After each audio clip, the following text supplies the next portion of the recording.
Hey everybody, listen up. I got mega huge news. Meat Eater Live is heading back out on the road.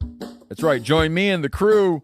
Clay Newcomb, Cal, Yanni, Spencer's going to be there. Phil the Engineer's going to be there.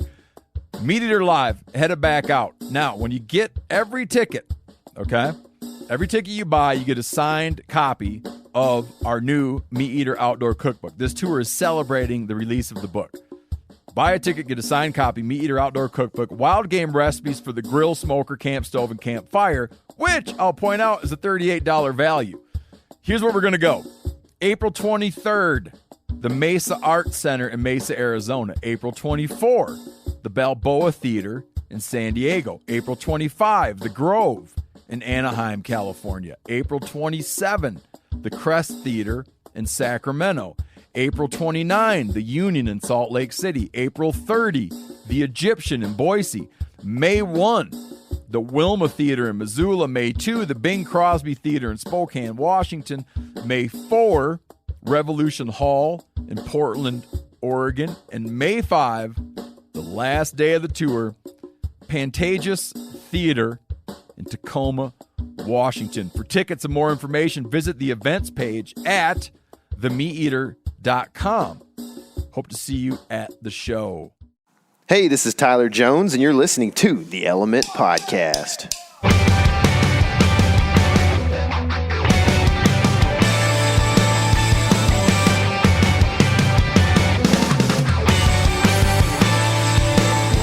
What's happening, all my woods people? I am a long ways from KC, but still in the same state. KC is on the phone. What's happening, dude? Just got home from church, man. Had a good Wednesday night worship service, and guess what? The rain has stopped in East Texas. Finally. Oh my goodness! Have you been seeing the videos of like the hill country rivers? Yeah, man, that's crazy. Oh, and we were staying in a lot of gosh. those places this past spring, Yeah. and like a place where we were standing at water level this spring. Like literally had 80 feet of water above our head. That's insane, man. Dude, just yeah, like boat docks, their roofs be looking like they're the floor or whatever. Oh, I know. That's so crazy. bad. You know, I haven't really seen anything. If anybody has gotten injured or lost their lives or anything, and I hope that hasn't happened. Yeah, but, me too. It's. I mean, aside from like that danger factor, man, like nature is impressive, man. Sure. It's just crazy cool how the rivers do that, and like they're made to do that, you know. Yeah, like they are the drainage of the land, you know. It's right. just, I don't know why, I just think that's so cool. Just riparian environments in general are cool to me. oh you know? yeah, dude. But, yeah, I agree. Yeah. We've talked about this a little bit. Yeah. So the rain has stopped. What does that mean for you?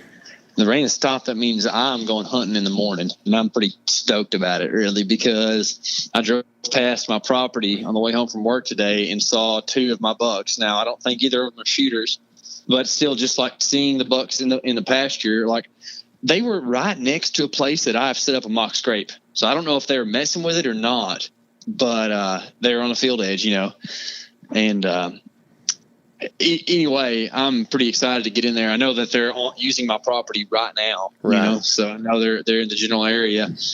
And that deer swope, I would like to get a look at it because, I mean, he's not going to be a high-scoring deer. He's not a real long-time deer. He's just a kind of an East Texas deer. He's got I guess you could say, like, average mass. He's not like a super pencil, you know, Yeah, but he's a good looking buck, and like looking at him through the binoculars tonight, I mean, maybe he's starting to rut up a little bit, you know, and kind of get a swole neck or something, but he looks like a 4-year-old, but from all my picture analysis, he looks like a 3. So yeah. I'm not going in there to shoot him in the morning, but I would like to see him from the stand. I'd like to see any deer from the stand. I mean, let's be honest. That'd be a fun thing, wouldn't it? Yeah, it'd be a cool deal, right? But no, I think it would just be neat to. And the way I'm going to set up in the morning, I'm going to be probably pretty tight to where these deer are going to be traveling. I'm going to be about 12 foot up in a tree, about 10 yards from the trail. So I'm going to be T. Jones style. Sweet. Tight in there on them. It's good, man. Yeah. Where you can't move. Is it going to be, what's the temp going to be? It's going to be warmer. I think in the morning it's going to be like 53, and then it's going to warm to like 62 tomorrow. That's about what we had today out here. Where you're at? Yeah. Did y'all have a high pressure day, or was it cloudy? It was mostly cloudy. There was some time during the middle of the day when got kind of sunny in a few spots, but it was same thing, like low 50s in the morning, low 60s in the middle of the day, and it's going to be like 45 as a high tomorrow. 45 is a high? Yeah, and rainy. Ooh. I know. Ooh. Man, what's that do for y'all? Well, I guess I should go ahead and tell everybody what's going on. Let's in on the scoop right now, Teach. Yeah, so I'm today was the first day I actually did this, but I came out here yesterday. I've been in the Panhandle shooting video and stills of a mule deer capture and collar project. It's one that's been going on within the state for like about 5 years, 4 or 5 years. I can't remember what they said today, but I think it's like 4 or 5 years. So like they were capturing deer today that some of them they've been capturing for the last 3 years or whatever. So pretty cool. Like one of the bucks that came in, they would age all of them by looking at the teeth, and there's a bunch of TPWD biologists out there, and they're like, 4-ish. There was, and then the guy taking the stats would be like, I can't put ish, But anyway, they were just every time they don't really know by looking at the jaw how old this deer is. But there was one buck that came in where they're like, we know this guy's 3 because we caught him as a fawn. So it's pretty cool to see. Yeah. So are they radio collared or are they implanted? They're collared right now, but they're taking collars off of them, and I think we're going to put collars on a different herd tomorrow. Oh, okay. So, yeah, it's interesting. I'm pretty glad to be involved with it. I've never seen or done any of the game capture type stuff, and I'm getting to sit there and video it and get right up and close personal with some, for me, pretty big bucks. Yeah, for sure. I mean, I feel like Texas mule deer, kind of like Texas pronghorn, where you're on a little bit different scale, right? Yeah. So everybody else is looking for a 200, and I think a 160 in Texas is pretty big. Well, it depends. So I mean, in this area that we're in, I think that you're right. I was told today by one of the TPWD guys that this ranch in particular has had some 180s, 190s come off of it. Nice. But I don't think this side of the Panhandle is exactly known for the big ones, Yeah. So sure. There's a public hunt that's a draw hunt called Yoakum Dunes, and like 2 years ago, don't tell anybody. Like a 230 came off of there, Yeah, I saw it. And I think they were talking about how it's possibly like a soil deal, which is what a lot of antler development is related to anyway. So places that historically have big deer usually have good soil. Southern Iowa. Yeah, exactly. So anyway, but and then I also know another biologist that works for a state that I grew up with, played baseball with and stuff in high school, and he worked out in the Trans-Pecos region, and there are some big ranches out there owned by some really, really rich people where they're shooting.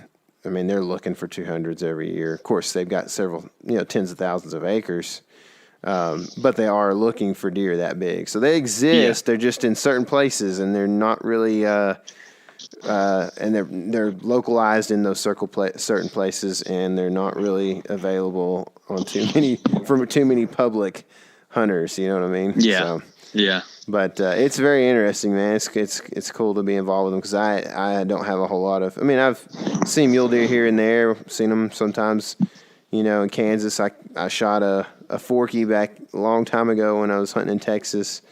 So they're just cool species that you and I don't get to see very often. So yeah, just little species on the edge, man. They just kind of live in weird stuff. Yeah, they are very interesting and. Currently, Parks and Wildlife don't know a whole lot about them, or they had a lot of questions they couldn't answer, so that's why they started this project. And that's cool, man. They've been I'm glad to see them being proactive about this. That's cool. Yeah, and I think it's, they're working with the Mule Deer Foundation and that kind of thing. So there's several companies here that are helping make this thing a possibility, and I was told that.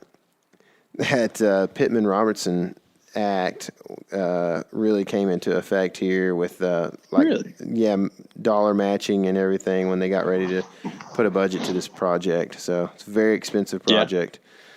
Yeah, it's cool. So anyway, been cool, man. I've been really excited to do it. But it's I'm just pretty much did film work from about 8 o'clock this morning until about 6 o'clock this evening. So yeah, I remember those. I used to work in game capture some, and from a different side of it than what you are right now. But some long days, man. Yeah. And everybody's always running full speed. Yeah. But I don't know if it's how it was with y'all today, but there's always like this excitement in the air whenever it's a capture day, and everybody's kind of happy. And oh yeah, there was great attitudes. Man, it was cool to see. I mean, there wasn't a ton of like. When you hear volunteer, there wasn't a ton of like volunteers. So like local people from the state or whatever that are just volunteering their time with no self-interest. Really, It was the volunteers we had were like graduate, undergraduate types from different colleges around the state and that kind of thing, which is still a volunteer thing. It's still doing it for free and donating their time. But there's actually, man, props to Texas Parks and Wildlife because there were several TPWD guys there that were volunteering their time to do this. That's cool. Yeah, this wasn't something that was part of their job description or anything. So good on them, man. Yeah. But anyway. Yep, that's cool, man. Speaking of cool species. Yeah. So we've got a guy coming on the podcast today that has a lot of info about cool and different species to be hunted. Yeah, man. Anthony Licata, who is the editor-in-chief, is that right? Yeah. For Outdoor Life, is who we're going to talk to today. And sounds like Anthony has had a lot of experiences on a lot of different public land and even some kind of off-the-wall stuff that we're going to talk about. So kind of looking forward to this thing, man. Yeah, I am too. And, for the listener, there's a lot of you out there that, like, I know you've heard all this call to action stuff about public lands and saving public lands, and you're probably burnt out from, listening to that kind of stuff right now. So if that's the case, feel free to fast forward through a little bit because there's a little bit of that at the beginning. When three guys that are passionate about saving public lands get together, there's going to be this conversation, and it happens on, it's happened through a lot of media in the last couple of years. So like I said, you can fast forward. If you're new to this stuff, feel free to listen to it. And I suggest listening to it because it's a good thing to know about, and it's a good thing to know, where the threats are coming from. And just might I say that things get political, but it's not the normal that you might hear from some groups or whatever. It's not going to be a bashing session. Right. It's going to be let's come together and talk about what we can do to make this right and the different ways to make that happen. And I thought that was cool. In case y'all can't tell, we've already done this interview. Yeah. Pre-recorded.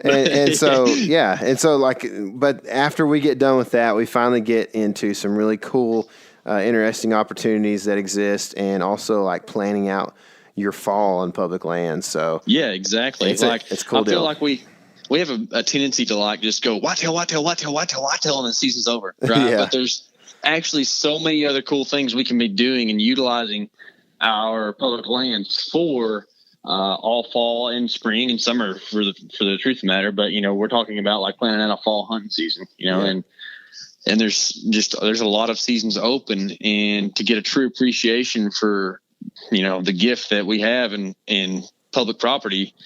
I think maybe we need to start expanding that and, exploring some of the bird hunting and small game stuff and at least doing more of it than we already do, and just make use of this opportunity. Absolutely, man.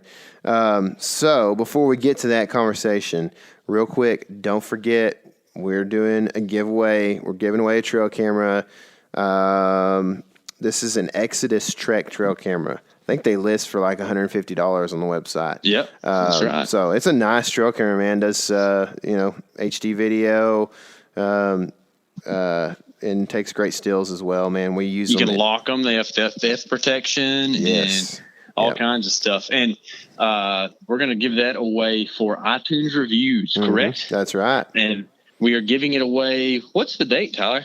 The date is October 30th. That's on a Tuesday. October 30th, the day before Halloween. So before you have to dress up as a vampire, you go and leave us an iTunes review. And I've been requested by a few listeners who didn't really know how to get to the iTunes reviews to leave them. And it's kind of funny because iTunes actually makes that kind of complicated. So I'm going to explain that right quick. So, guys, if you want to leave us a review and you don't really know how because it's kind of hard to figure out, here's what you do.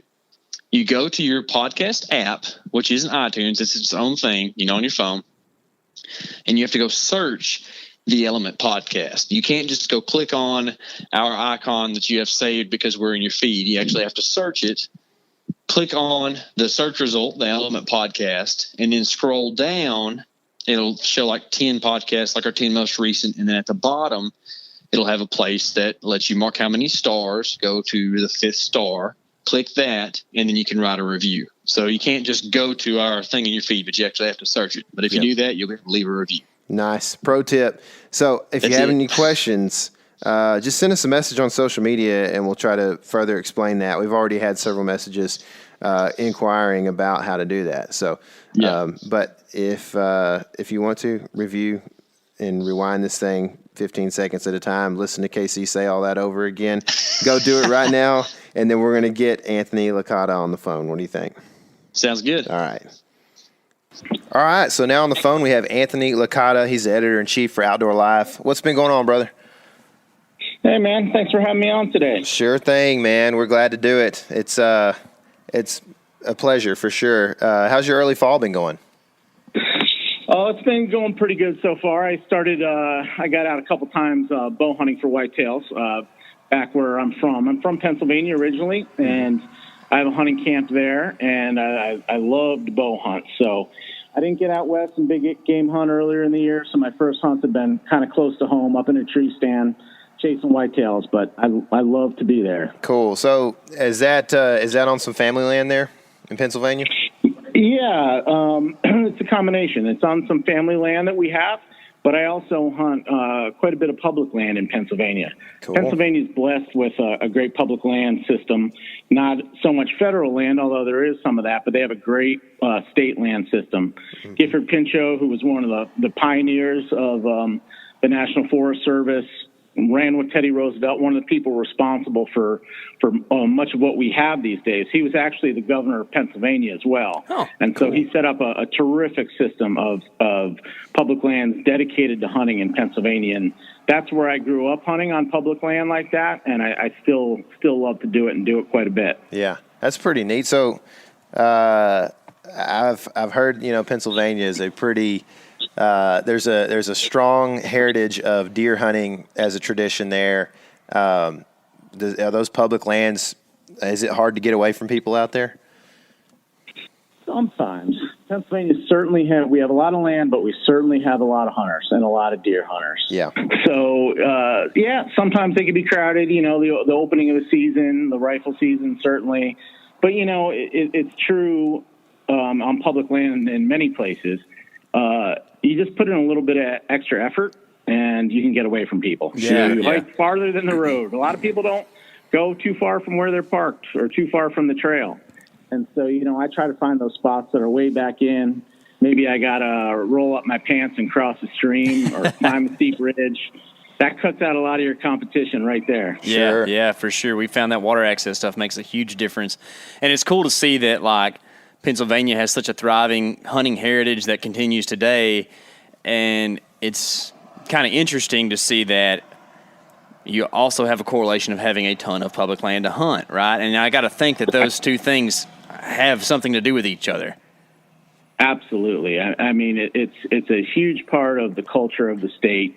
The school I went to, we had off the first day of hunting season, school closed because no one would show up. I'm jealous. Yeah. And you're right. It is that access and that opportunity that creates that culture, fosters it, and keeps it alive. I mean, we all know One of the things that people say why they're getting out of the sport or they don't hunt as much as they used to, it's a lack of access, a lack of place to go. Mm-hmm. So having that public land and having those opportunities to get access, no matter how it is crucial to keeping the sport healthy and the traditions alive. Yeah, sure. So for the public land hunter, what's the outlook like right now? Like, what's the opportunity compared to past years? Like, say, for today's generation of hunter, how good do they have it across the nation? They have it pretty good. Yeah. We really have it pretty good. It's one of those situations where I think, man, you kind of don't know what you have until it's gone. Mm-hmm. I think, there are certainly plenty of threats to public land, and we could talk about that in a little bit. But, one thing we did a big story about this in the latest issue, and one of the reasons why we did it is just to remind people that, hey, man, this land belongs to all of us. Mm-hmm. It's there. It's a lot of places it's underutilized. Some places, sure, it gets some pressure, but there's so much opportunity there. I mean, we really do have it good. You look at the way hunting is done in some other countries, and I've been lucky enough that I've hunted in Europe and I've hunted in South America and some other places, and especially when you're talking about Europe, it really is a rich man's sport. It's a whole different model. It's not the North American model of wildlife conservation that we all talk about, where having a vast amount of public land and lots of hunters and to buy licenses, to pay the excise tax, all these things that support conservation. It's not the case there. You really have to be a person with money to get access to a place to hunt. Yeah, and I'm glad that it's set up that way for us, because it's just, I don't know, I can't imagine just living in the world of lordship where, you had to deal with permissions, because quite honestly, getting permission where we live is a pretty tall task. No doubt. Yeah, for sure.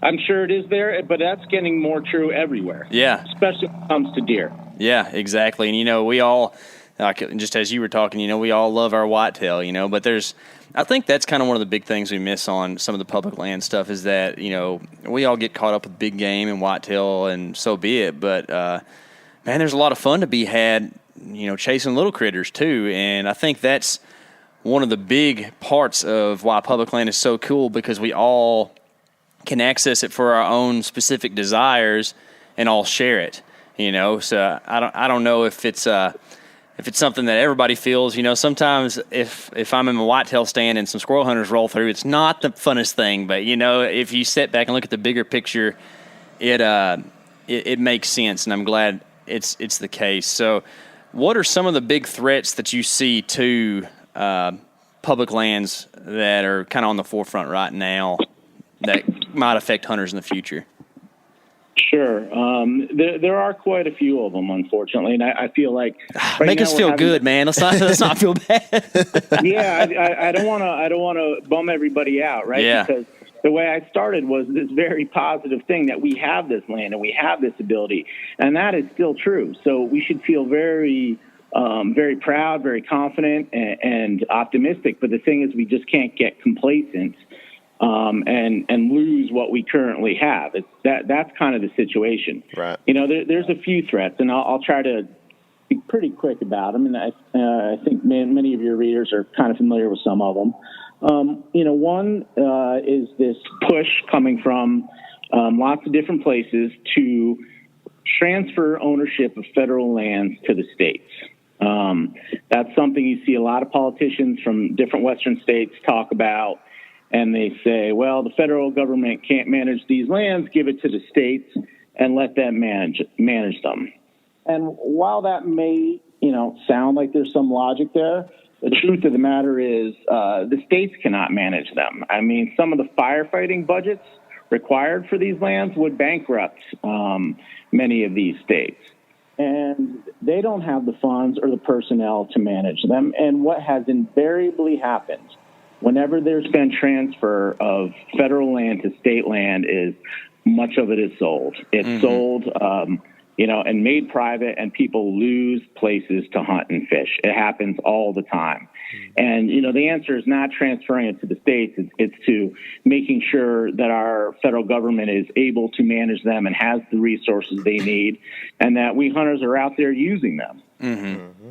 And I kind of feel along the same lines where, I'm a pretty conservative fella, honestly, and I know the role of the states and I know the role of federal government, and I feel like on this issue, this is a federal issue, right? Like they are there to do things that we can't do for ourselves, because I can't manage land that I own that's in a separate state, right? And that's the point of the federal government. It's the point of the union.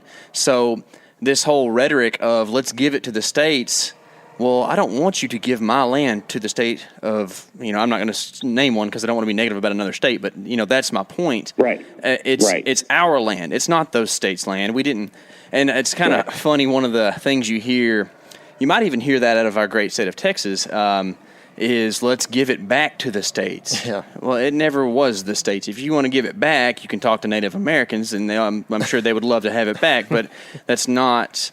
if you want to do the right thing, right, or you want to do the thing that makes the most sense. So, but we're not, what we want to do is preserve the fact that these places exist, right? So that's right, and that is a talking point that people use to confuse the issue. Yes. As if the federal government came in and took this land, it did never belong to the states. It always belonged, or I should say, it was managed by the federal government.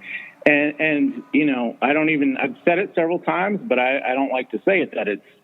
The land belongs to the federal government, because you said it perfectly. It belongs to us. Yes. It belongs to all citizens of the country. I I live in the East. I'm from Pennsylvania, but I've had some of my most fantastic hunts in the East on public land, but also out in Colorado, out in Montana, and Wyoming, on land that belongs to me. All I had to do was pack up my truck, get my license, drive out there, and that's my land that I'm able to go on and hike and camp and hunt, and it belongs to me. Sure. Yeah. So, on another note, I guess on the opposite end of the spectrum, at least, what are some of the, in regards to access and opportunity, what are some of the great things, the cool things we've got going on for us right now, as far as that goes? Yeah, well, some of the positive things are there's a lot of work being done by different conservation groups, whether it's Rocky Mountain Elk Foundation or Backcountry Hunters and Anglers, lots of other groups who are working on solving access challenges to this public land. This is land that is public, open to hunting, that belongs to all of us, as we said, but we're blocked from access by private landowners. They are closing, roads that maybe cross their property to get to the land that have always been open for people to access that land. And we're talking about, some people moving into those areas who have lots of money and very wealthy. And hey, I got nothing against being wealthy. I wish I were wealthy. I hear that. But that's a real threat, where people come in and block you from getting land that belongs to you. So that is a challenge. I know you asked for an opportunity, but I think it's very positive that people are focusing on that now. And there's a lot of organizations, the ones I mentioned and others, that are fighting that fight. And they're good people to be involved in, and they're very helpful to help you find out land. I mean, Montana has great systems in place to help regular hunters know what's public land, what's open, what the boundaries are, how to access it. And that's the kind of thing that helps all of us.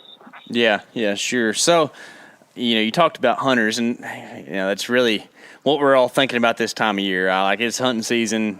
You talked about being in the whitetail stand. We were in the stand most of the day yesterday, doing the same thing. But what are some of the hunts that you've been on or know about? I'm sure in your business you get to hear a lot about a lot of different varieties of hunts out there. But we all understand that whitetail hunting's cool, right? But are there any other hunts like that can be done on public land across our nation that are kind of obscure but really awesome that people should be checking into? Yeah, absolutely. Bird hunters, I think, sometimes don't realize the opportunities they have for themselves. There are so many public grasslands and national forests that are grasslands that are open to bird hunting that have some terrific bird hunting, whether it's upland bird hunting, pheasants and chukars and sage grouse and things like that. It's possible for a guy to put his kennel in the back of the truck, get a couple dogs, pack some food, and go on a road trip through the heartland of the country, having some terrific bird hunting on public land. And I think that's something people sometimes don't think about. Mm-hmm. Yeah, that's true, man. And actually, I need to do a little bit more of that. For some reason, the especially upland stuff is just something I haven't ever really had a chance to. We don't have a lot of quail where we live, and that's kind of about the only native upland that we're going to have. But I'd love to kind of travel and do a little bit of that. I feel like there's a barrier to access kind of there with the dogs. Sometimes upland birds are really hard to hunt without a dog. Whereas, in my opinion, like waterfowl, I've hardly ever had a dog, and I've hunted waterfowl all my life, and I got to go pick them up. You know what I mean? So that's the difference. Right. It's not the dog. You're your own dog, man. You're your own dog. That's exactly. Right. Yeah. No, I don't need a dog to find birds in waterfowl, but in upland, man, those roosters will outrun you, for 640 acres pretty much. So I kind of feel like that's kind of one of those things. But I mean, in my opinion, along the same lines as what you're saying, bird hunters don't really realize. I mean, there's a ton of waterfowl, especially throughout the Midwest that I've seen, and I'm like, those birds, all those geese out there are sitting on public right now, and nobody's bothering them. It's pretty cool. Absolutely. There's terrific public land opportunities for waterfowl. And even in places that, maybe people know about and they're well known, I would say, like, you talk about Arkansas and hunting the flooded timber, that green timber. Mm-hmm. That's a pretty magical thing. It's pretty special. And, there are some big clubs down there and private ground, where it could be kind of a high dollar thing. But there's also a lot of public land there. Biometa, there's lots of places to hunt this, what for a lot of duck hunters is kind of a bucket list thing that they could go and do. You got to do a little homework. You got to, these days with Google, I know I use a lot of Google photos or Google Maps to look at places and scout from afar that way. But you could find places in and away and openings, and it does take a little bit of legwork and a little bit of exploring, but that's kind of the fun too. Oh yeah, for sure. Especially for KC, he's literally on a map. If he's on his phone, he's most of the time on a map. So he likes that thing. I mean, I've never met any hunters. Like, the two things they love the most, I feel like, are maps and the Weather Channel. Man, we are obsessed with maps and radar and weather. That's right. Very good thing. Another thing that I feel like a lot of people don't realize, and we talked off the air. We'll probably you and I and KC will probably talk about this in the future sometime a little more in depth. But fishing is a public land opportunity. Like the majority of fishing goes down on public land. And so a lot of people don't realize that public access is a boat ramp sometimes. It's not necessarily a big giant piece of several 100,000 acres of national forest land. That's right. Boat ramp, exactly. That's a way to get access for fishing. And that's something I'll bring up one more sort of threat that I think everybody should be aware of and do something about. And I mean, call your representative, do something about it. And that's the Land and Water Conservation Fund, right? Mm-hmm. You often hear of it called the LWCF. Now, to make short work of this is a program that was put in place by the federal government that would take royalties from offshore drilling and use it to buy and protect outdoor recreation projects. I mean, this is land, but this is also boat ramps, it's shooting ranges, and so on and so forth. I mean, from 1965 to 2014, $16.7 billion have been spent that way. Whoa. 3 million acres have been purchased and protected under this. That's cool. 50 states, every state has a successful project here. Mm-hmm. What the cost is to taxpayers is zero. Yeah. So this has been an incredibly important program that benefits all hunters and anglers. Most of them probably don't know about it. It also benefits anybody who likes to be outside. But currently, Congress was trying to reauthorize it. The deadline passed. It has not been reauthorized. It has been, so right now it's in limbo. And this would be a huge loss for hunting and fishing. And this is something that has bipartisan support. It really should get passed. And so, I'll get off a political soapbox. I don't mean to make it too political No, here, that's cool. but this is something that all of us who love the outdoors should support. The LWCF, it doesn't cost us a dime and gives us billions of dollars. So I would say, if your listeners want to do one thing to get involved after this, look that up and then give your congressperson a call and let them know what you think of it. Yeah, I really appreciate you bringing up that point because there's a lot of, I want to say this lightly, but kind of public lands or die kind of talk out there when it comes to voting. And I'm going to be honest, like that is a big issue for me, but there's a lot of issues out there that I care about, Right. And I think that some people don't use their right to petition near enough, just because a senator who is elected who you don't agree with or you do agree with on some things and don't on others is there, it doesn't mean you have to live with their opinions. You can then, politely petition and write or call or whatever, call that office and let your voice be heard. And that actually does matter. If they hear 1,000 voices, then they're going to think that's 100,000 people. And, they care about their voting constituency. And you can do things. You yourself can actually have a voice that way. You don't have to do it just with voting. Now, by all means, go vote, right? But there's other things you can do. I just want to give you an amen on that. That is a perfect point. Thanks. And it really is. There's a lot of hunters and fishermen in this country. And when we speak together and get involved, our government listens. But if we don't, they kind of take us for granted. They think that they're going to get our vote or they won't or whatever. And, I can tell you as, running Field and Stream and with Outdoor Life, I've had the opportunity to, interview vice president, presidential candidates, many senators and congressmen, and they reach out to us, not because I'm such a big deal, but because hunters and fishermen are a big deal. Mm-hmm. And we are a big, powerful group if we speak together. And we spend a lot of money and they listen. And your point about, calling or writing, I'm telling you, that matters. I've heard it directly from politicians that, and it doesn't even have to be 1,000 letters. They get 100 from their constituents. That says something. People don't write that much. People don't contact that much. And when they start getting stuff like that, what politicians want more than anything, I think, is stay in power. Yeah, sure. Exactly. They want to get elected again. They want their people to vote for them. Yeah. And when you tell them that this stuff matters, they listen. They, honest to God, do. Mm-hmm. Yep. Yeah, I believe it. And you know what? I think that we as media, we do some stuff, but I'm just going to speak for the element here because I'm sure Outdoor Life does a better job than we do. But we could do a better job in educating our listeners, our readers on what these issues are. And that's kind of what our podcast, what we're doing today, right? But I'm going to give you an example. We were in a state in the West this past summer floating down a river with a fly fishing guide. And, great dude, taught me a ton, put me and Tyler on some fish all day, really cool.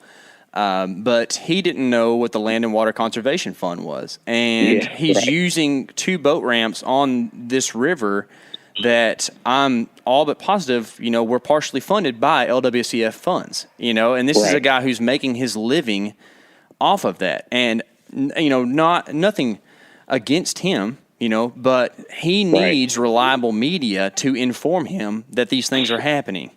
You know what I mean?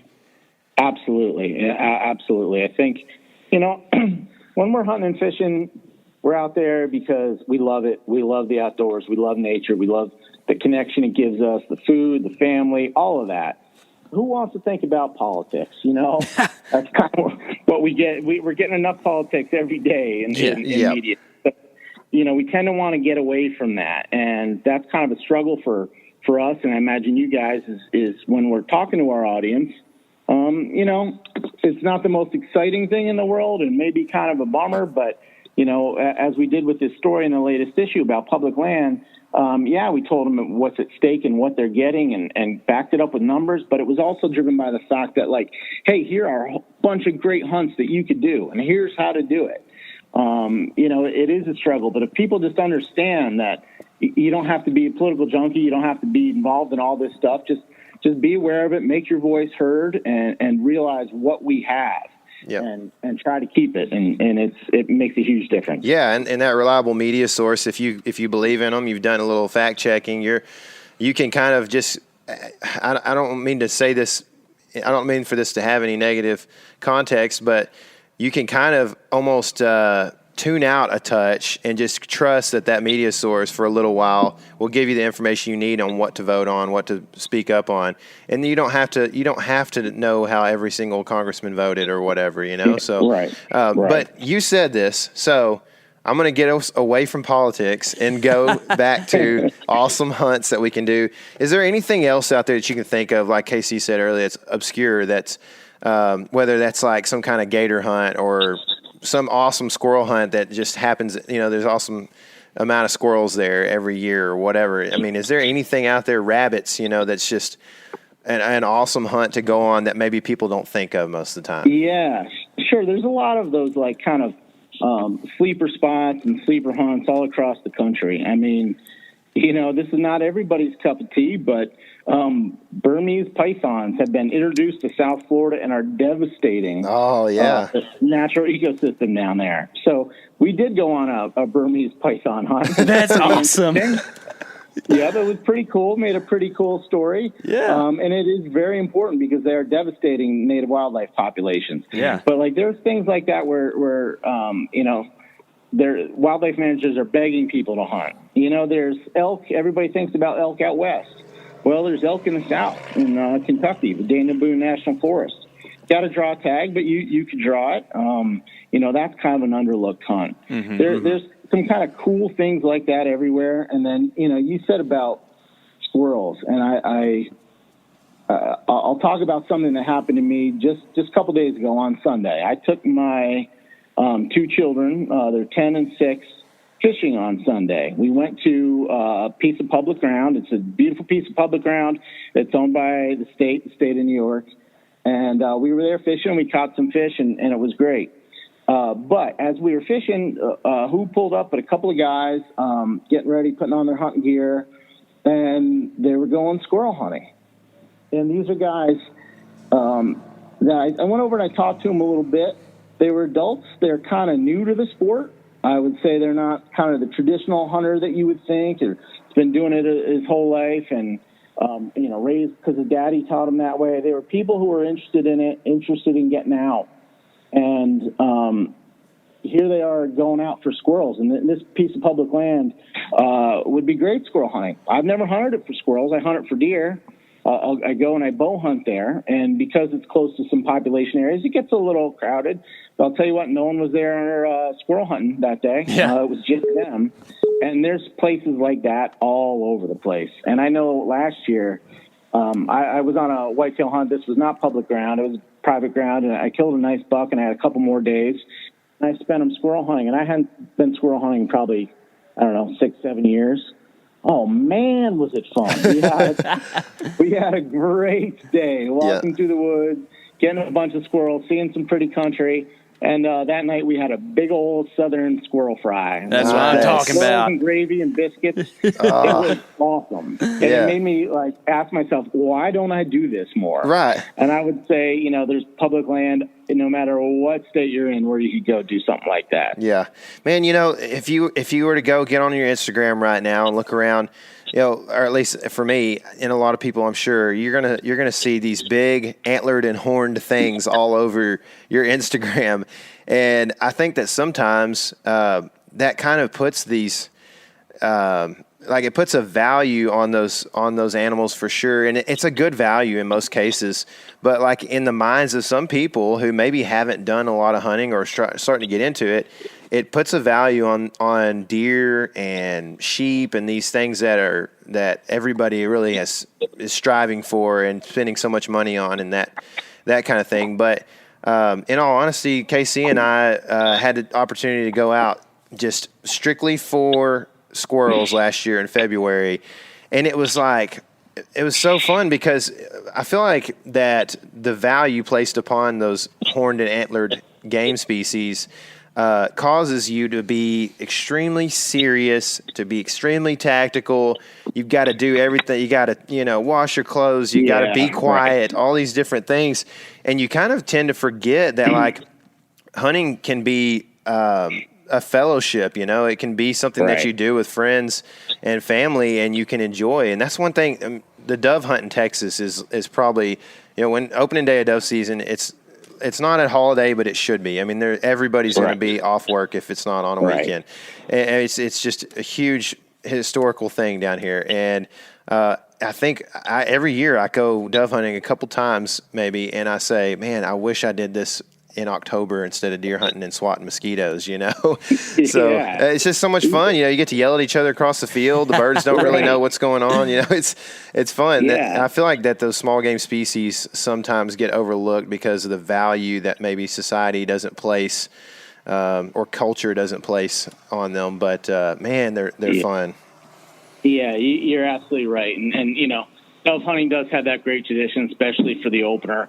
But there's a lot more like that. And, kind of playing off of something you said, it's a bit of pet peeve of mine, and I'm sure I'm guilty of it here at Outdoor Life, that we've been guilty of it. But you see it in ads, you see it on TV, you see it in magazines, you see it everywhere. But that, as you said, that, like, very serious mindset, I better get a 150 class buck, and your face is all painted. Nothing wrong with painting your face, but people are scowling like they're going off to war, and if they're not suffering, and then it's not worth it. And don't get me wrong, I love a good hard backcountry hunt where it pushes you, but hunting's supposed to be fun too. There's other ways to have fun. Yes, that's right. And that social aspect is also a really important part that I think sometimes gets left off of those. That kind of mindset.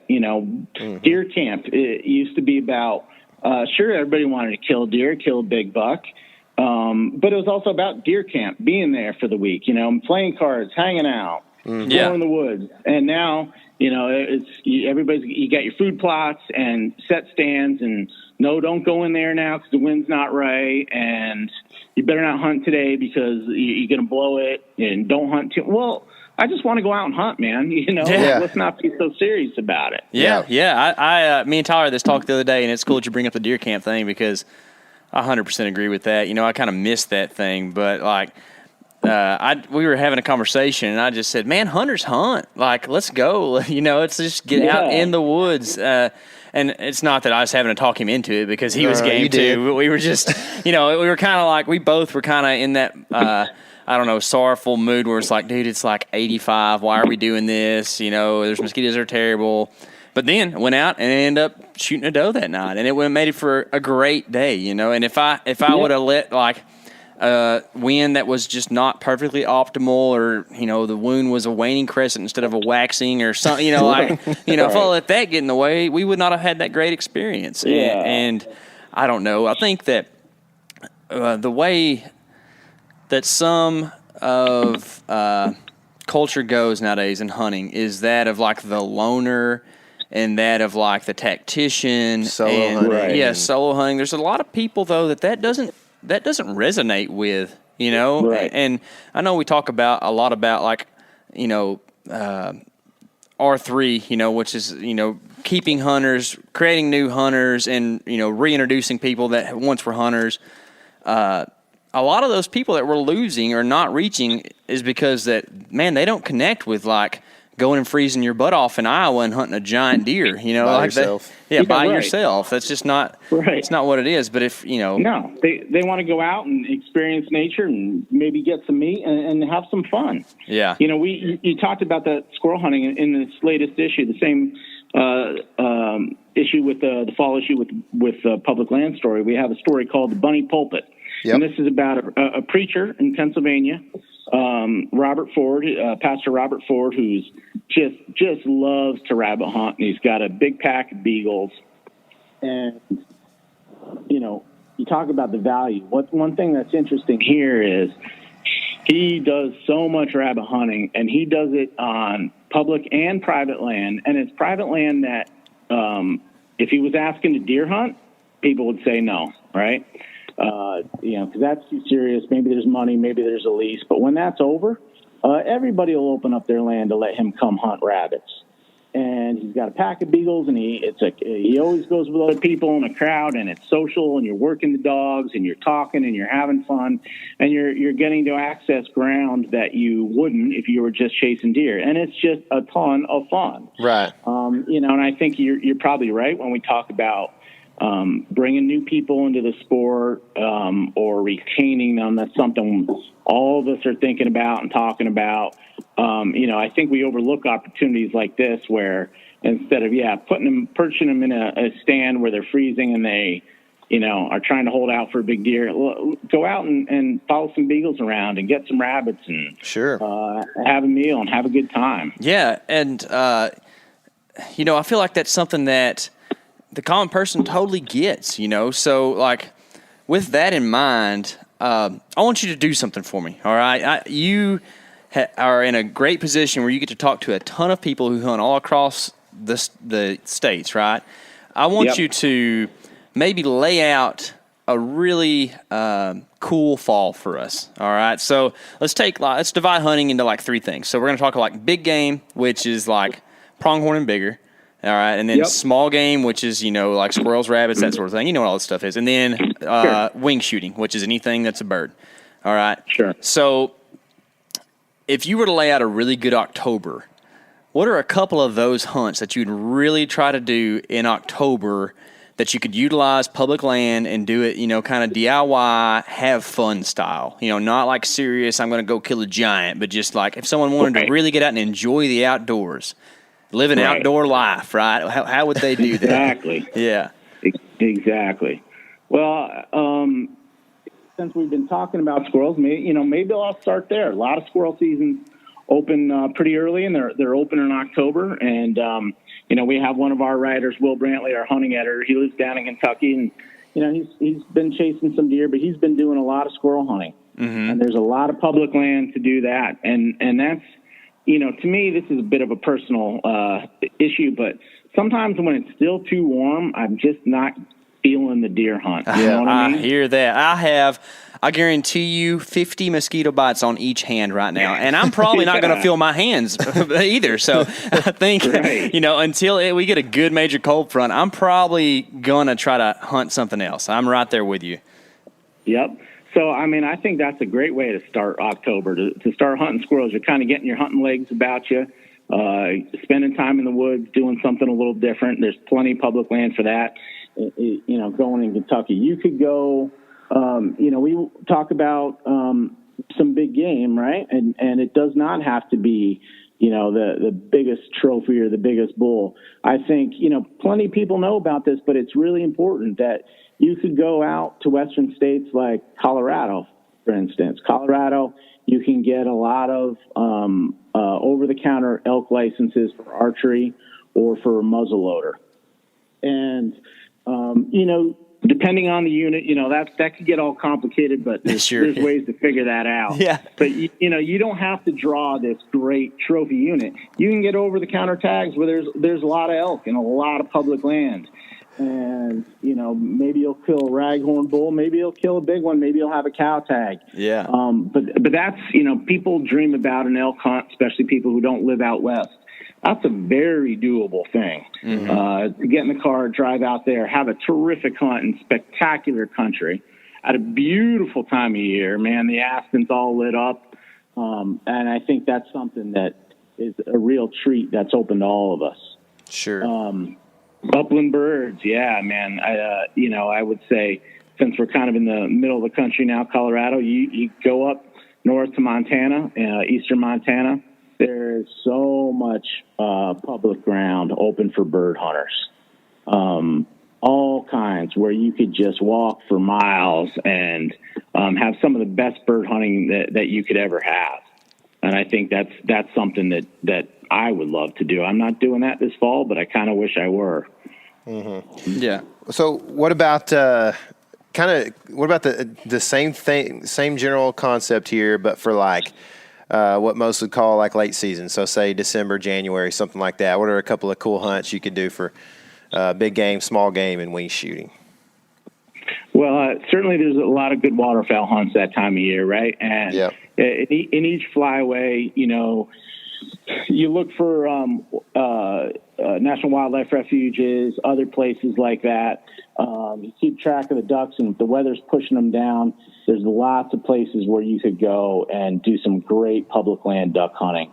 And, that's the time to do it when the weather's starting to get nasty and getting cold and the ducks are pushing down. Yep.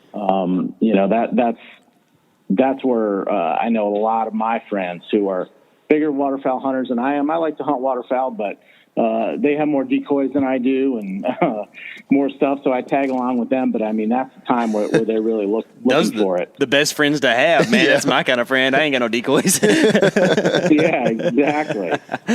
Yeah. I'm going to give a late season hunt that I love, and I'm a little bit biased here because it's from my home state of Pennsylvania, and it's just something that I love to do, and it's really unique. And that's late season. It starts after Christmas, right? So there's almost always snow. People have been hunting deer for, a couple of months now. So people are maybe getting a little burnt out. And what opens up in Pennsylvania is this really cool flintlock season. Oh. You got to hunt with a flintlock. Nice. With buckhorn sights, patched ball.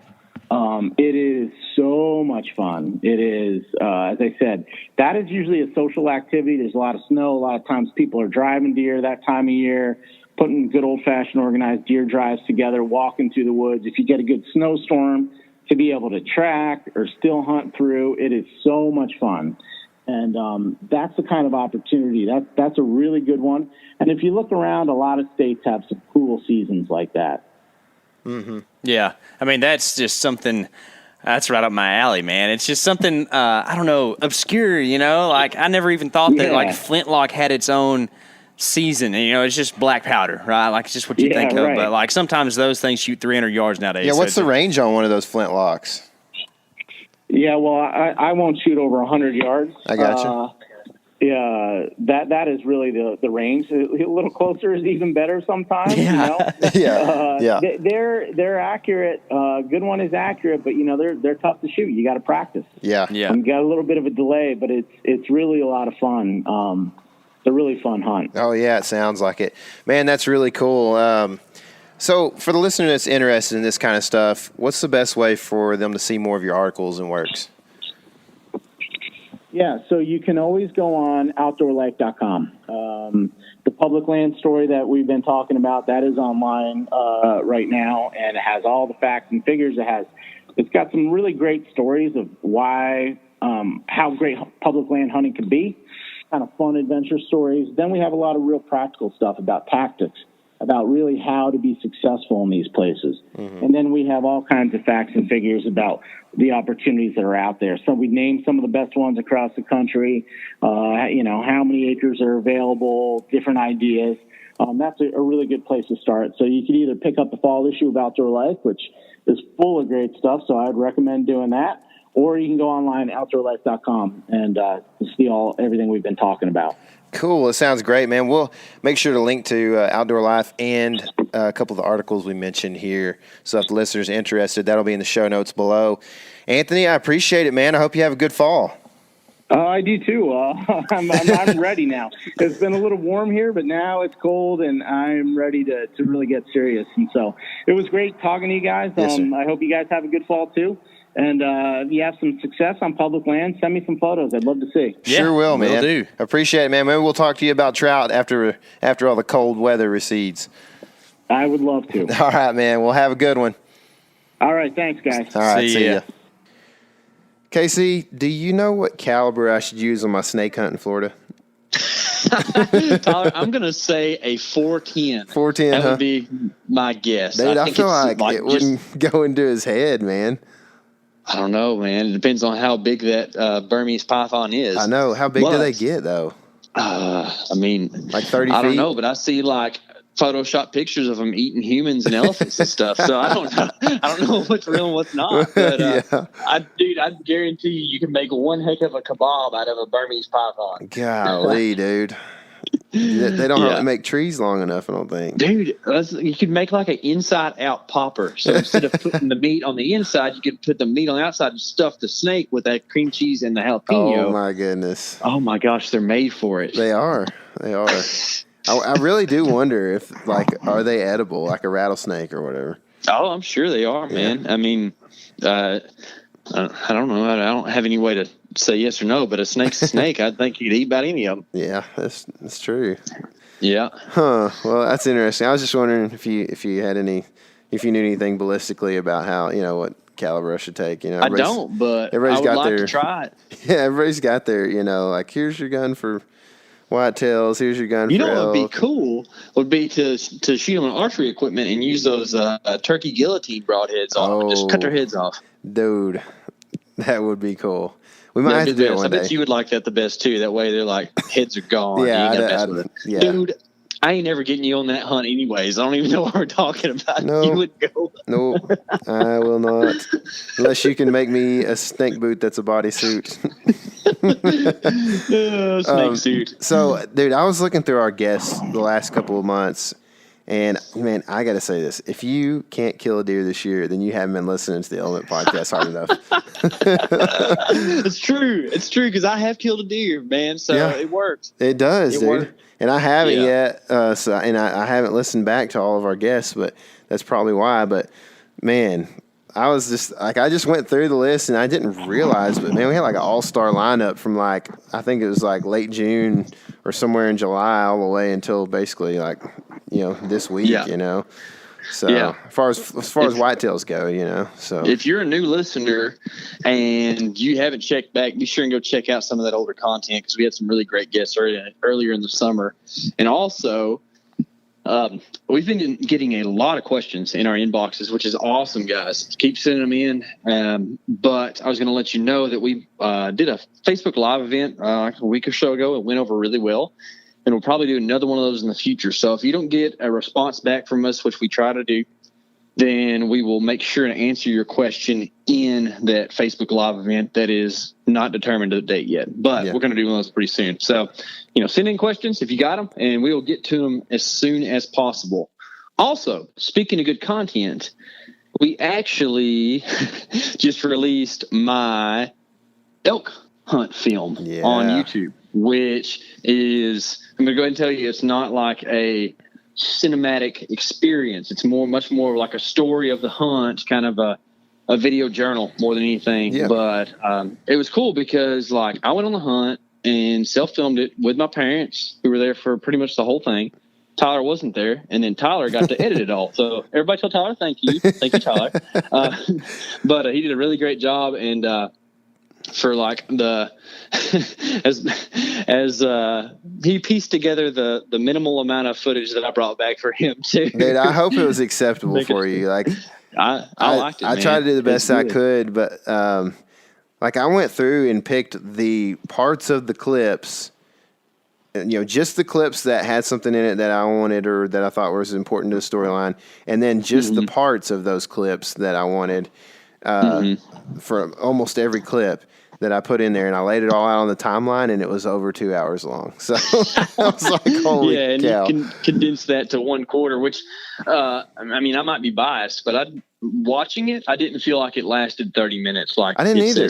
That's what I kept saying too. I was like, and I think a lot of it has to do with like all the dialogue you had with the elk, and just back and forth calling and that kind of thing. But yeah, it was. I felt the same way. I was like, man, it's like 30 minutes, but it doesn't feel like it at all. It feels like it's pretty interesting, really. Yeah. So. Sure. Well, if you were still cool enough to be listening to us blabber here at the end, we'll be sure to link to that down in the show notes below here, along with some of the articles and stuff that we talked about with Anthony. Yeah, absolutely. So I'm exhausted. I'm about to hit the hay, dream about some waterfowl hunting, pythons, that kind of thing, until I get back up and go do the mule deer thing again in the morning. So anyway, when you guys are listening to this, I'll probably be headed back to the eastern part of Texas, and hopefully I am ready to start my deer season, if you know what I mean, and actually have some decent weather, not be raining, no mosquitoes or minimal mosquitoes, and the rut is going to be ramping up here quick. So I can't wait. But remember to give us that 5-star iTunes review if you want that camera. It's the Exodus Trek Trail camera. Go give us a review. And also remember, this is your element. Living it.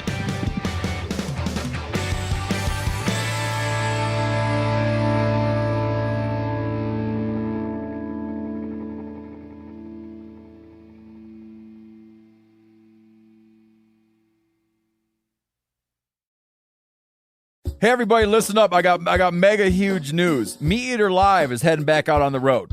That's right. Join me and the crew. Clay Newcomb, Cal, Yanni, Spencer's going to be there. Phil the engineer is going to be there. Meat Eater Live headed back out. Now, when you get every ticket, okay, every ticket you buy, you get a signed copy of our new Meat Eater Outdoor Cookbook. This tour is celebrating the release of the book. Buy a ticket, get a signed copy, Meat Eater Outdoor Cookbook, wild game recipes for the grill, smoker, camp stove, and campfire, which I'll point out is a $38 value. Here's where we're going to go. April 23rd, the Mesa Arts Center in Mesa, Arizona. April 24, the Balboa Theater in San Diego. April 25, the Grove in Anaheim, California. April 27, the Crest Theater in Sacramento. April 29, the Union in Salt Lake City. April 30, the Egyptian in Boise. May 1, the Wilma Theater in Missoula. May 2, the Bing Crosby Theater in Spokane, Washington. May 4, Revolution Hall in Portland, Oregon. And May 5, the last day of the tour, Pantages Theater in Tacoma, Washington. For tickets and more information, visit the events page at themeateater.com. Hope to see you at the show.